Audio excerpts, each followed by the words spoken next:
नमस्कार। आज हम बात कर रहे हैं साइबर फ्रॉड की। मतलब इंटरनेट पर जो धोखे होते हैं और हाँ, उनसे कैसे बचा जाए, इस पर थोड़ी गहराई से बात करेंगे। जी। हमारे पास जो जानकारी है उसके आधार पर समझेंगे कि ऑनलाइन दुनिया की चुनौतियां क्या हैं और खुद को सुरक्षित कैसे रखें। साइबर फ्रॉड का सीधा मतलब तो यही है कि टेक्नोलॉजी का इस्तेमाल करके किसी की सेंसिटिव जानकारी चुराना, खासकर पैसों के लिए। हाँ, और इस बारे में ना जागरूकता बहुत ज़रूरी है, क्योंकि इंटरनेट इस्तेमाल करने के साथ कुछ रिस्क तो जुड़े ही हैं। ये साइबर क्रिमिनल्स जो हैं वो लगातार नए नए तरीके निकाल रहे हैं। हमारी तरफ से हुई एक छोटी सी चूक भी, मतलब ज़रा सी लापरवाही उन्हें मौका दे सकती है। हमारे पैसे जा सकते हैं, हमारी इज्जत पे बात आ सकती है।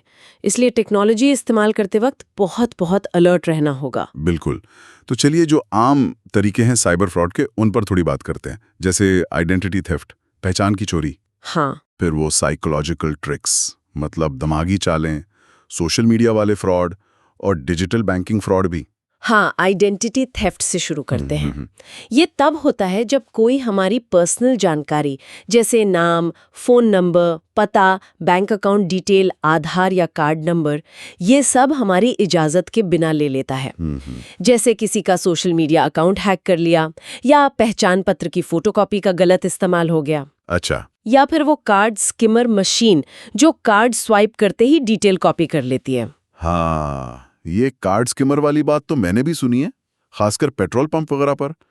तो इससे बचने के लिए मतलब क्या करें?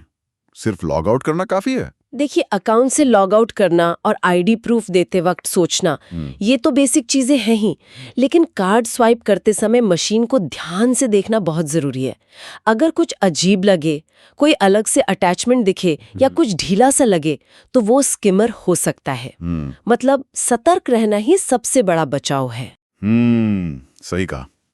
ये तो हुई सीधी चोरी की बात। लेकिन कई बार अपराधी हमें दिमागी तौर पर फंसाने की कोशिश करते हैं, ऑफर्स वगैरह का लालच देकर। बिल्कुल सही। इसे साइकोलॉजिकल ट्रिक्स कहते हैं। अपराधी नकली ईमेल, कॉल या एसएमएस भेजते हैं, लुभावने ऑफर्स देते हैं। जैसे वो एक बड़ा कॉमन मैसेज है, बधाई, आपने 25 लाख रुपए जीते हैं, क्लेम करने के लिए इस लिंक पर क्लिक करें, और एक नकली सी वेबसाइट का लिंक। हाँ, वो तो आता ही रहता है। या फिर नौकरी दिलाने का झूठा वादा। असल में ये हमारे भरोसे का या कभी-कभी लालच का फायदा उठाने की कोशिश है। तो यहाँ क्या सलाह है? ऐसे मैसेज या ईमेल को बस इग्नोर कर दें? देखिए, सबसे जरूरी सलाह यही है कि किसी भी अनजान या अजीब से दिखने वाले ईमेल, एसएमएस या लिंक पर क्लिक बिल्कुल ना करें।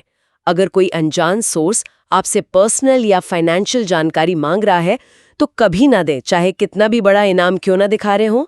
और नौकरियों के लिए हमेशा जो जानी मानी वेबसाइट्स हैं, जॉब पोर्टल्स हैं या अखबार, उनका ही इस्तेमाल करें। अच्छा, अब सोशल मीडिया की बात करते हैं। आजकल तो सब वहीं हैं। क्या वहां भी ऐसे खतरे हैं? हाँ, बिल्कुल। सोशल मीडिया पर भी कई तरह के फ्रॉड होते हैं।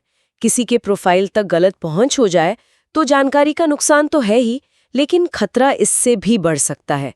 फिजिकल हमला या लूटपाट तक की नौबत आ सकती है।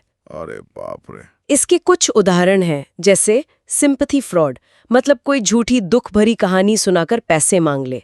रोमांस फ्रॉड, जहां प्यार का नाटक करके पैसे ऐंठ लिए जाते हैं। फिर साइबर स्टॉकिंग है, मतलब ऑनलाइन पीछा करना।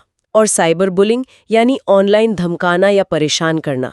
तो इसका मतलब सोशल मीडिया पर अनजान लोगों से दोस्ती करना या अपनी जानकारी शेयर करना, ये सब खतरनाक हो सकता है। बिल्कुल। सोशल मीडिया पर मिले अनजान लोगों के साथ कभी भी अपनी पर्सनल जानकारी या पैसे का लेन देन बिल्कुल न करें। और एक बात खास तौर पे ध्यान रखें, कभी भी अपनी बहुत निजी इंटीमेट तस्वीरें ऑनलाइन शेयर न करें। उनका बाद में गलत इस्तेमाल हो सकता है, ब्लैकमेलिंग हो सकती है। ये बात। अच्छा, अब आते हैं डिजिटल बैंकिंग पर। आजकल सब कुछ ऑनलाइन है, तो जाहिर है फ्रॉड भी बढ़ रहे होंगे। यहाँ क्या खतरा है? यहाँ सबसे बड़ा खतरा है हमारे बैंक अकाउंट की सेफ्टी। अगर पासवर्ड मजबूत नहीं है या चोरी हो गया, तो समझिए सीधे सीधे पैसों की चोरी का रास्ता खुल गया। जैसे डिजिटल पेमेंट ऐप्स पर अटैक होना, कमजोर पासवर्ड की वजह से अकाउंट हैक हो जाना, या फिर कई लोग एक ही पासवर्ड कई जगह इस्तेमाल करते हैं। ये बहुत बड़ी गलती है। तो इसका हल सिर्फ मजबूत पासवर्ड है या कुछ और भी करना चाहिए? मजबूत पासवर्ड तो है ही पहला कदम, लेकिन हर अकाउंट और डिवाइस के लिए अलग-अलग एकदम यूनिक पासवर्ड इस्तेमाल करना उतना ही जरूरी है। अपना पिन नंबर कभी किसी के साथ शेयर ना करें, चाहे वो कितना भी करीबी क्यों ना हो। और जहां भी मुमकिन हो वो 2 स्टेप वेरिफिकेशन, जैसे OTP आता है ना, उसे जरूर चालू रखें। वो एक एक्स्ट्रा सेफ्टी लेयर है। सही है। सुरक्षा की बात चल रही है तो डेटा प्राइवेसी, इसका क्या मतलब है और इसे कैसे संभालें? डेटा प्राइवेसी का सीधा मतलब है कि हमारी जो पर्सनल जानकारी है, जैसे हमारी निजी बातें, बैंक डिटेल्स, उस पर हमारा कंट्रोल हो। इसे सेफ रखना जरूरी है। और अगर हम कहीं काम करते हैं तो उस ऑफिस या कंपनी के डेटा को सुरक्षित रखना भी हमारी जिम्मेदारी है। इसके लिए कुछ बेसिक चीजें हैं। अपना वाईफाई नेटवर्क पासवर्ड से प्रोटेक्ट करें, कंप्यूटर पर फायरवॉल इस्तेमाल करें, स्मार्टफोन को लॉक रखें और हाँ, अपने जरूरी डेटा का बैकअप लेते रहें। इसी से जुड़ा एक टर्म है KYC, अपने ग्राहक को जाने। ये क्या है और इससे जुड़े फ्रॉड कैसे होते हैं? KYC मतलब नो योर कस्टमर। एक प्रोसेस है जिससे बैंक या दूसरी फाइनेंशियल कंपनियां ये पक्का करती हैं कि उनका ग्राहक वही है जो वो क्लेम कर रहा है। इसका मेन मकसद मनी लॉन्ड्रिंग जैसे अपराध रोकना है। लेकिन अपराधी इसी KYC अपडेट के नाम पर फ्रॉड करते हैं।